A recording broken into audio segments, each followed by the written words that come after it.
Here's your daily news roundup from 97.9 WGBW.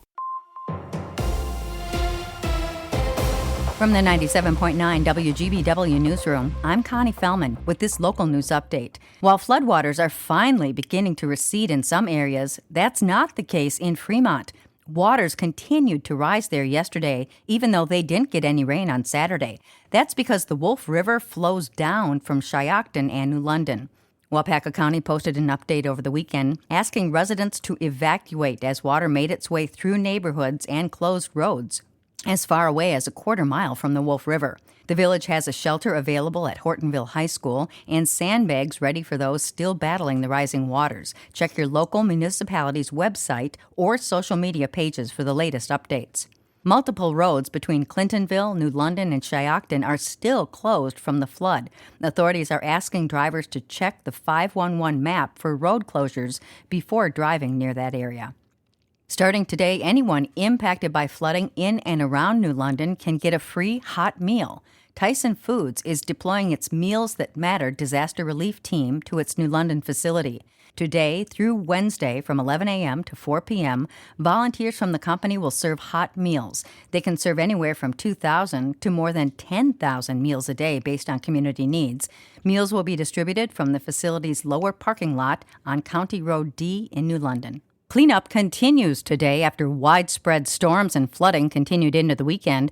Thunderstorms hammered an already waterlogged northeast Wisconsin Friday night after a week-long stretch of storms that included at least a dozen tornadoes across the state, according to the National Weather Service. While people in the west central part of the state deal with wind damage, it's the water that's still taking its toll on northeast Wisconsin. While the Wolf River has begun to recede, Shiocton residents evacuated by the flood are still not able to return to their homes. Village leaders posted an update on social media asking for patience as crews work around the clock to assess damage and hazards before people can safely return to their homes. They're asking all affected residents to call 211 so they can gather information for help from FEMA and other sources. They expect to announce a central location resource center in the next day or two so people can go to one place for help with food, clothing, cleanup, housing, health, and more. They say they know people are anxious, but they do not have an exact date yet when people will be allowed to return to their homes. We Energies is working through a process to get gas turned back on. They say whatever you do, do not try to turn your gas back on yourself, as it could cause an explosion. It wasn't flooding that caused the power to go out on Green Bay's east side yesterday. Emergency responders say a crash yesterday morning near University and Dan's caused the power outage, putting traffic lights out in that area. They asked drivers to avoid the area as responders worked to investigate the crash. With news at the top and bottom of the hour, all day and on demand anytime at WGBW.FM, I'm Connie Fellman, 97.9 WGBW News.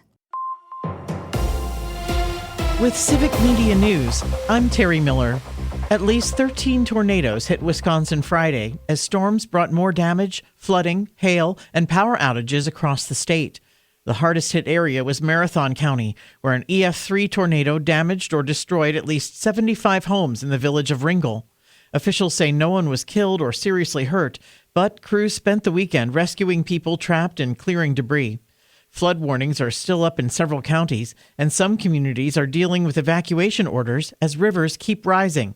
Storm damage was also reported in parts of southern and southeast Wisconsin, including Rock, Walworth, Racine, and Waukesha counties.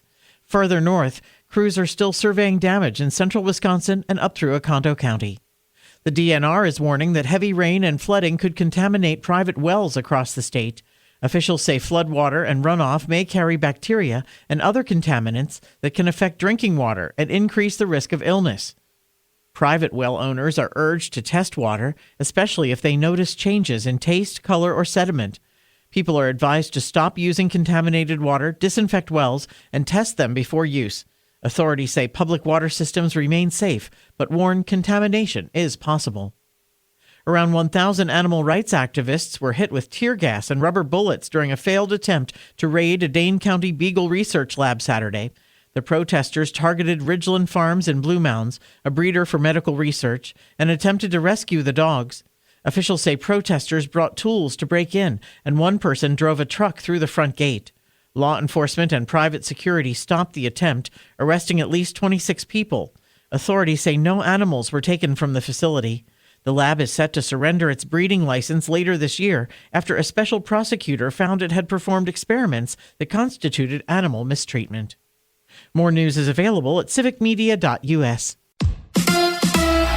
The Brewers road trip continues. Hi, I'm Mike Clemens with Sports Baseball. The Brewers have the night off and head to Detroit, where they'll face the Tigers tomorrow night. The crew left Miami with a series win, but not a sweep, losing to the Marlins Sunday 5-3. Milwaukee got off to a bad start in the first inning. A walk, an error, and then a wild pitch. Pat Murphy's evaluation of starter Jacob Mizorowski. I thought he did a nice job. He pitched 5 innings, 9 punch-outs. The leadoff walks hurt him. That's unacceptable. But he's thrown the ball great, but we didn't make a play for him, and I just try to settle him down and say, hey, look, give up a run or two, that's fine, and stay in the game, and we'll come back and win. But I thought he threw the ball good. I think he learned something today about it. NBA 2 years ago, Milwaukee's Con Knippel led Wisconsin Lutheran High to an undefeated season and state basketball title. Last night, the 20-year-old, now with the Charlotte Hornets, named one of 3 finalists as the NBA Rookie of the Year. With Sports, I'm Mike Clemens. It is going to be partly cloudy today with a high in the low 50s here this afternoon. Tonight, mostly clear. We're going to drop into the mid to upper 30s for an overnight low. Tomorrow, mostly sunny with a high in the mid to upper 60s, and temperatures are going to keep climbing through mid to late week. I'm meteorologist Sean Cable. That's your Green Bay News Roundup from 97.9 WGBW. Subscribe to this podcast on Spotify, Apple, or wherever you get your podcasts. And find more news anytime at WGBW.FM.